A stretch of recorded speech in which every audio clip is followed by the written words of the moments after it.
বাংলাদেশের এই অনৈক্যের পিছে আমি মনে করি যে মূলত রয়েছে আওয়ামী লীগ। কারণ আওয়ামী লীগ চায় না যে এই ঐক্য থাকুক। বলে বাংলাদেশকে ফ্যাসিবাদ মুক্ত রাখতে হলে আমাদের সেই ঐক্যের জায়গাটা সবসময় ধরে রাখতে হবে।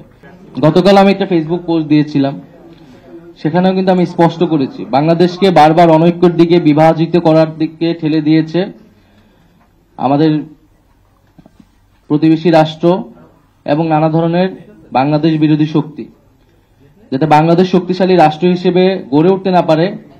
এ কারণে বাংলাদেশকে কখনোই ঐক্যবদ্ধ হতে দেওয়া হয়নি এবং 5ই আগস্টের পরেও সেই চেষ্টা অব্যাহত রয়েছে। আমরা দেখছি যে ভারতীয় মিডিয়ায় নানা ধরনের প্রচারণা চলছে, বাংলাদেশকে নিয়ে নানা ধরনের সেখানে অপপ্রচার চলছে। আওয়ামী লীগ নানা ধরনের অপপ্রচার করছে।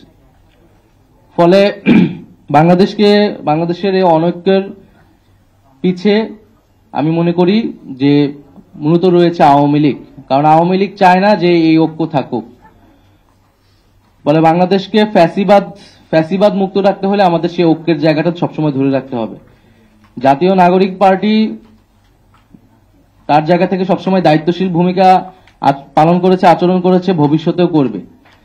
এটা এককভাবে জাতীয় নাগরিক পার্টির উপরে দায় চাপালে হবে না। জাতীয় নাগরিক পার্টি তার যেটা প্রত্যাশা, জনগণের যেটা আকাঙ্ক্ষা বলে সে মনে করে, সেই কথা বারবার ব্যক্ত করে গিয়েছে যে আমরা একটা নতুন সংবিধান চাই, সেটার জন্য গণপরিষদ নির্বাচন চাই, আমরা মৌলিক সংস্কারের জন্য জুলাই সনদ চাই, আমরা বিচার চাই। কিন্তু বিএনপি সবসময় নির্বাচনের কথা বলে গিয়েছে, একটা জাতীয় নির্বাচনই। কিন্তু শুধু একটা জাতীয় নির্বাচনই এই গণঅভ্যুত্থানের পরে আমাদের একমাত্র আকাঙ্ক্ষা না। এটা আমাদের অন্যতম আকাঙ্ক্ষা, ভোটাধিকার প্রতিষ্ঠা, কিন্তু একমাত্র আকাঙ্ক্ষা না। তো রাজনৈতিক মতামত, ভিন্ন মত, আদর্শ কিন্তু আমাদের থাকতেই পারে, কিন্তু দেশের স্বার্থে, আমাদের জনগণের স্বার্থে আমাদের সব জায়গায় ঐক্যের জায়গায় যেতে হবে। আমরা এটা বিশ্বাস করি এবং আমরা সেই জন্য যে কোনো সময়ের জন্য আলোচনার জন্য আমরা প্রস্তুত আছি।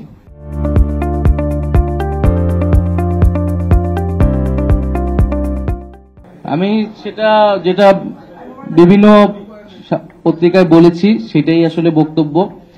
দেশে যে ধরনের পরিস্থিতি তৈরি করা হয়েছিল আমরা আদালতে দেখতেছি, আমরা এনবিআর এ দেখতেছি, আমরা যমুনার সামনে দেখতেছি। তো ডক্টর মোহাম্মদ ইউনূস সেই প্রেক্ষিতে মনে করছেন যে যদি ওনাকে জিম্মি করা হয়, ওনাকে চাপ প্রয়োগ করে কোনো দাবি আদায় করা হয়, তাহলে সেটি আসলে সম্ভব নয়, উনি এটিতে সম্মত নয়। দ্বিতীয়ত, গণঅভ্যুত্থানের পরবর্তীতে দেশের মৌলিক কিছু পরিবর্তনের জন্যই উনি দায়িত্ব নিয়েছেন বলে উনি মনে করেন, এটাই জনগণের প্রত্যাশা। তো সেই মৌলিক কাজগুলা, বিচার, সংস্কার, এই বিষয়গুলো যদি উনি করতে না পারেন তাহলে আসলে ওনার থেকে কি লাভ? উনি যেই প্রতিশ্রুতির জায়গা থেকে এসেছিলেন সেটি উনি রক্ষা করতে পারতেছেন না এই পরিস্থিতিতে। এবং দেশে যদি এই পরিস্থিতি চলতে থাকে, রাজনৈতিক দলগুলো যদি বা বিভিন্ন পক্ষ যদি এভাবেই চলমান থাকে তাদের কার্যক্রম, তাহলে আসলে ওনার পক্ষে দায়িত্ব পালন করা সম্ভব নয়। এবং যদি নির্বাচনের জন্য এরকম ভাবে চাপ প্রয়োগ করা হয় তাহলে একটা নিয়ন্ত্রিত নির্বাচন হতে যাচ্ছে, এটাও তিনি সন্দেহ পোষণ করেছেন। ফলে এটার দায়ভার উনি নিতে চান না। আমাদের জায়গা থেকে আমি বলেছি যে ওনাকে দায়িত্বে থাকতে হবে, কারণ প্রতিশ্রুতির জায়গা জনগণ কাছে ওনার রয়েছে।